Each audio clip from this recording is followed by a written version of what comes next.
And that brings me to Zeke's Last Supper, a parable for the 21st century by Ezekiel J. Kralin, Krachlin. And I want to point you to his website, or one of them, actually. He has more than one. This is probably where this story came from, gay-bible.org. And you can find out all you want to know, and maybe even a little more, by looking up Ezekiel J. Kralin, Krachlin. He's been writing to me for a few weeks, and he called on the show a few weeks ago when we talked for about half an hour, and it was fascinating. A remarkable individual.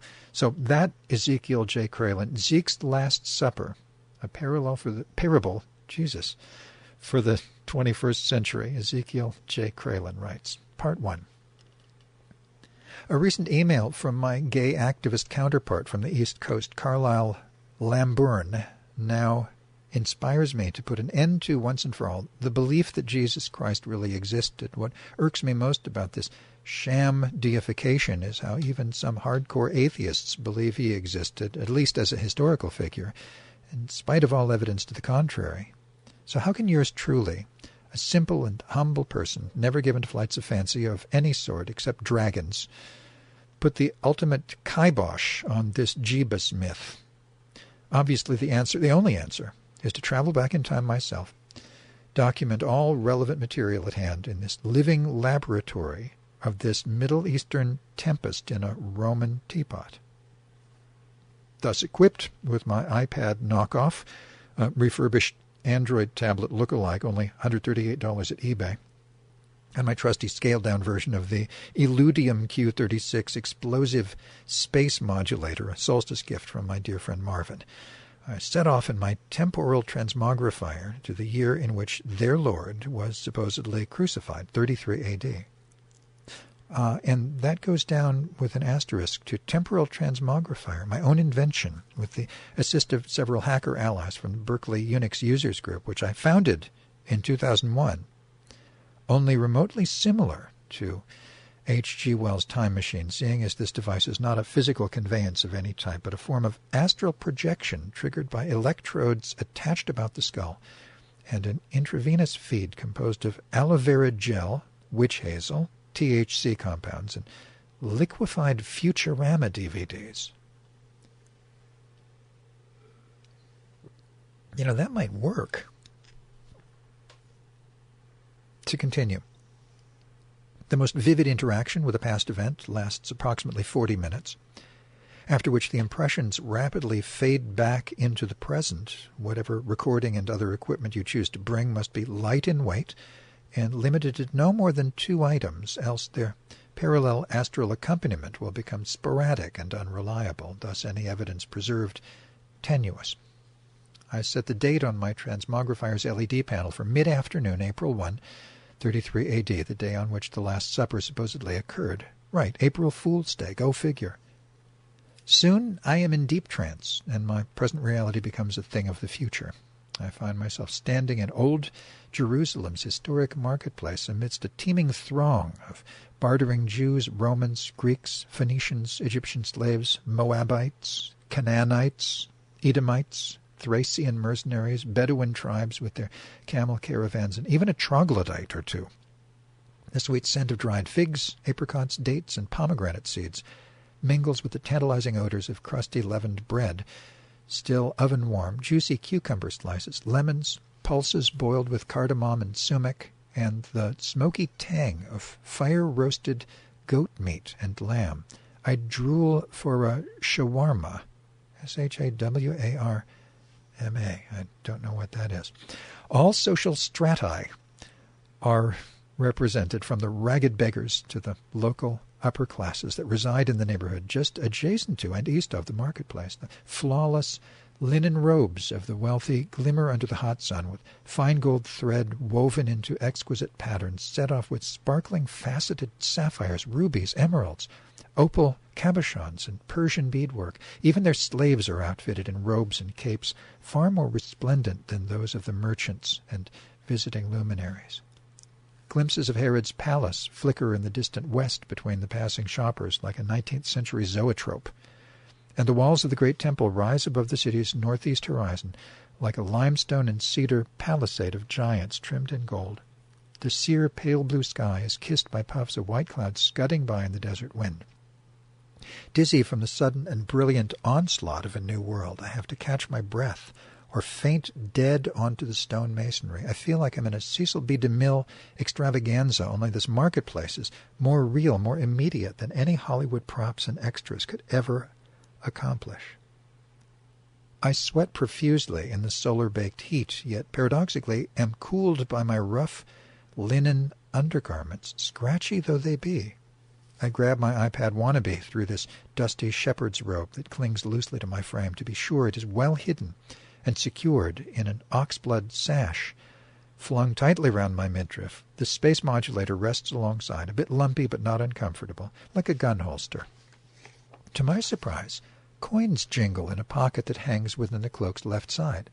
Silver, gold, and bronze pieces clatter in a cacophony of mercantile glee. Some of these coins bear imprints of Herod and Caesar, while others depict grape clusters, crested helmets, eagles, and kings, queens, gods, goddesses, and mythical beasts of unknown origin, at least to my limited knowledge. Many are scribed in Greek characters, some Aramaic.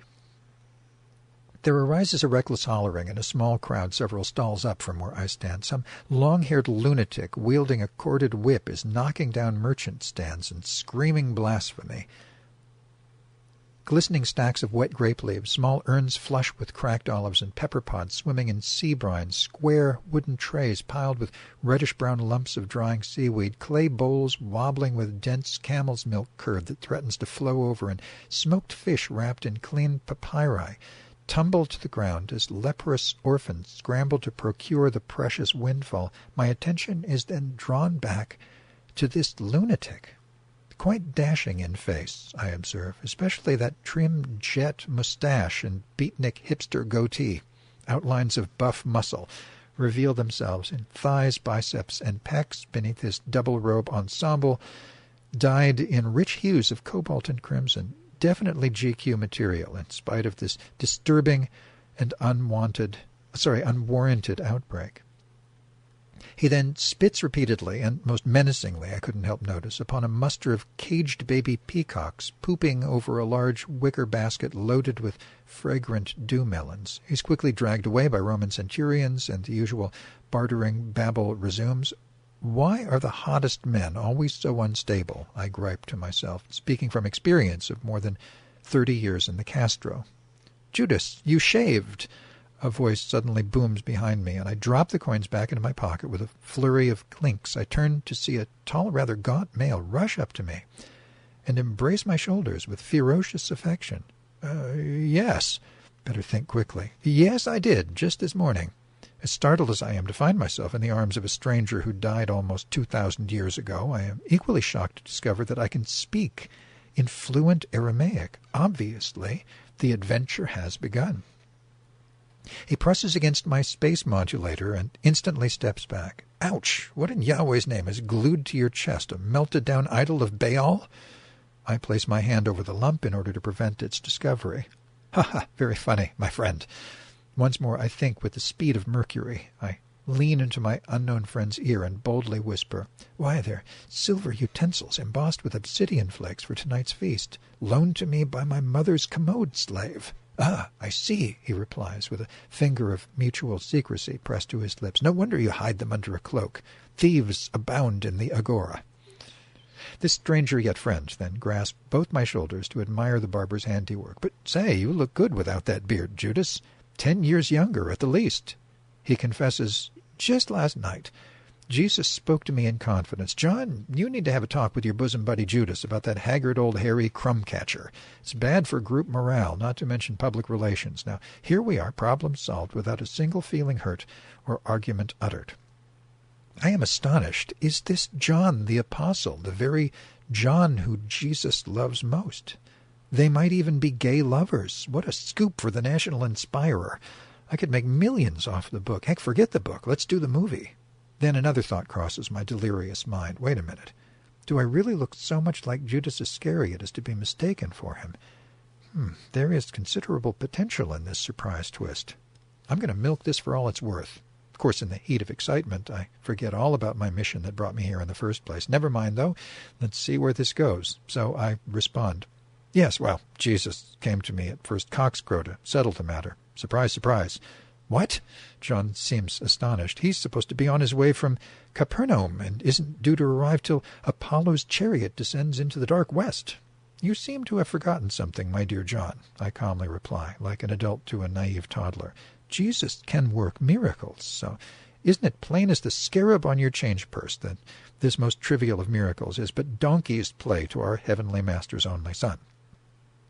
John blushes in embarrassment and looks down at his open-toed sandals made of sacrificial goat leather. Of course, he admits, and whacks himself on the side of his head with an open palm. How stupid of me. Then he clasped my hand in the friendly intimacy of intertwined fingers, as is the tradition in the Middle East for grown men to act so fey. We leave the open-air mall to parts as yet unknown by yours truly, arms linked and a-swing, like two Catholic schoolgirls off to merrily confess their sins to a horny old priest behind a dark screen. But such a scenario now lies in the distant future. Ancient Rome has other, less subtle ways to corrupt little girls.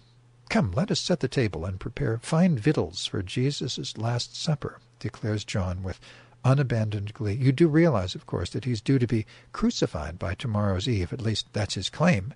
John grips my arm firmly with his free hand, then continues. Personally, I think Jesus is a bit of a drama queen, and I don't think anything bad's going to happen. John pauses to watch a flock of buzzards fly overhead, flapping their wings in concert as they settle on a withered, bare old olive tree. He looks to me with a sparkle in his eye and pats my arm. So why not just drink and be merry? After all, consider the artichokes of the field, how they flourish. They neither boil away nor singe, and yet I say to you that even Salome in all her glory was not as tasty with sheep schmear like one of these. John's chest is now puffed up in pride over this newfound wisdom. Jesus needs a new speechwriter, I think, desperately. Part 2. The scene of ancient Jerusalem then fades, along with bosom pal John, as my 40-minute allotment has run its course. All becomes shadowy for a while. Then pitch dark. I cannot wait to return, so enjoy a quick meal of non-GMO soy milk and raspberry granola before my assistant plugs me back into the temporal transmogrifier. Our laboratory, by the way, is nothing more than a makeshift double-bed room at a Motel 6, and off I go, once more, to expose the Jesus myth in all its deceptive glory. We pass through the gates of an obviously upper-crust household, which John says is the House of Zion, for it stands topmost on that holy mountain of the same name. All of Jerusalem is spread out at the base of this sacred hill, blinding white and gold buildings as far as the eye can behold. The settling sun casts deep rubicund rays across the spectacular and most bewitching panorama. A chill, crisp breeze anoints the searing air like a gentle mist. David's tomb lies just beneath this structure, remarks John, as we climb the narrow stairway to the second floor, where the Last Supper is in the final stages of preparation. Most of the 12 apostles are already present. Missing are Bartholomew, Matthew, Thaddeus, and, of course, Judas. The dinnerware is already laid out, including utensils. They all pause in their preparations to welcome me and compliment how good I look, clean-shaven. Each apostle exchanges a fond embrace before resuming his supper-time chores. Judas, says John, why don't you just exchange the silverware already laid out with your own thoughtful gifts? I'm sure Martha won't mind. I desperately grasp for an excuse. Oh, no, I don't think so. Now that I think of it, I'm certain my own tableware is overly elegant for such a humble and holy affair. I'll just hold on to them until I can return them in a day or two. As you wish, complies John, who then leaves me for the kitchen to prepare the finger bowls and spit cups. Spit cups? I then realize this is the opportune moment to descend the stairs and wait outside in hopes of intercepting Judas and convince him to go elsewhere. Only several minutes pass before I see him coming up the cobblestone walkway. Hey! You look like me, he remarks in curious surprise. Who are you, one of the servants? Never mind that. I think fast. Will this inspire you to stay away for the night? I quickly deposit 30 shekels of Tyre into Judas's open hand to get him to shut up and leave. His eyes open wide with delight, and he quickly scoots off to the marketplace to suck on honey locust snow cones, his favorite way to beat the desert heat. 3 more dinner guests jovially walk hand in hand up the steep walkway in my direction. I quickly learn they are the 3 missing apostles, Bart, Matt, and Thaddy. I return with them to the upper chambers of the House of Zion, where the holy feast will soon commence. Ruddy brown saltwater dishes cast a warm glow on the linen tablecloth, and deep blue ceramic glazed wine vessels sparkle and reflect from the flames of flickery oil lamps. A kiddush cup rests at one end, where I presume Jesus will sit. A large white platter is placed in the center, generously burdened with 2 large shanks of juicy roast lamb, smothered in a fairy jungle of bitter herbs. Several young maidens, dressed in silken robes of white and silver, their lustrous brown or black flowing hair plaited with blue ribbon, wash the apostles' feet and invite me to sit by a basin of chilled water. I gratefully slip off my sandals to enjoy a cool, gentle foot massage scented with sage. Through an open archway, I watch the large blob of orange sun slowly dip below the desert dunes. I must have dozed off for some minutes, for I was suddenly awakened by a servant's announcement. Jesus number 2 and 6 have just passed through Martha's gate. 2 and 6? What's up with that, I think, and arise, cross over to the balcony. It's nightfall. Below I see 2 tall and white-robed, clean-shaven young men speak jovially with arms linked, walk up the stone path, and disappear beneath my feet. The 4 maidens quickly remove their water basins and stand at the stairs' top to greet their saviors. The apostles stand nearby in eager suspense. When in Jerusalem, do as the Jerusalemites do. I defer to the situation and rise to stand among my worshipful compatriots. The 2 Jesuses turn a corner up the stairway and are quickly relieved of their top robes by these entranced maidens, then escorted to a row of chairs against one wall, with fresh basins of scented water to cleanse their dusty feet. Each disciple hugs and kisses Jesus number 2 and Jesus 6 smack dab on the lips. Taken aback by this weird turn of events, 2 Jesuses, I step back into a corner shadow, hoping to not be noticed. Jesus number 6 speaks up. "Come, Judas, don't be shy. Not on this most momentous of nights," and he waves me over. I approach. He grabs my hand to pull me onto his lap. I yield to find myself in the strong, hairy arms of Jesus. He has liquid hazel eyes and honey-brown hair clipped neatly on the sides and top. It falls in luxurious streaked curls down the nape of his neck. "That's a mullet," I observe. "They didn't even have mullets till the 1960s. Then I also notice a tattoo of an anchor on his thick, smooth neck as he presses those pouty lips onto mine. His slick tongue slides against my own and lingers a while. This is hot, I think, and lose myself in the moment with firm embrace and tongue action that would make the whore of Babylon blush. An obviously thick and more than ample boner boldly pushes up against my arse crack. The other Jesus, sporting buzz-cut black hair and a single pierced earring of sterling silver that seems to depict a Viking rune, already has a hand discreetly slipped under my robe. He grasps my tumescent rod of Aaron with delicious intent, which quickly grows hard in a secret place near the iPad knockoff.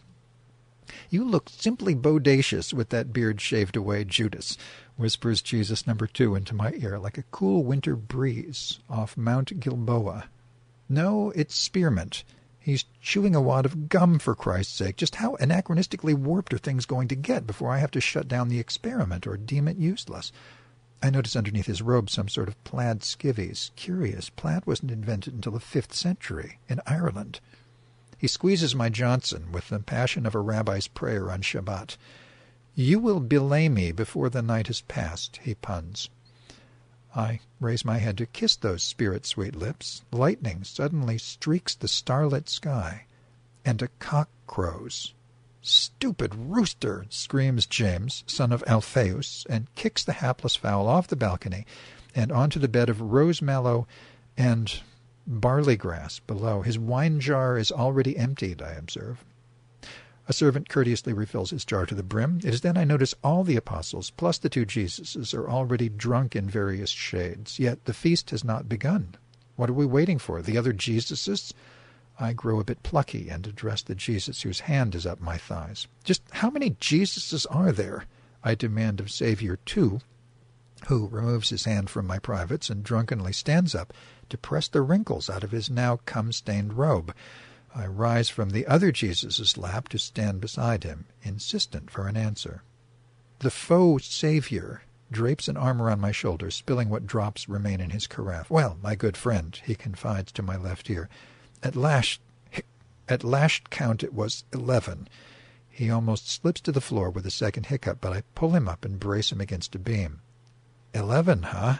I echo. Jesus number 2 now leans hard against me, one hand on my buttocks, and confides, "Yesh, 11. But you can never be sure. These are fast paced days, what with the newer transmographers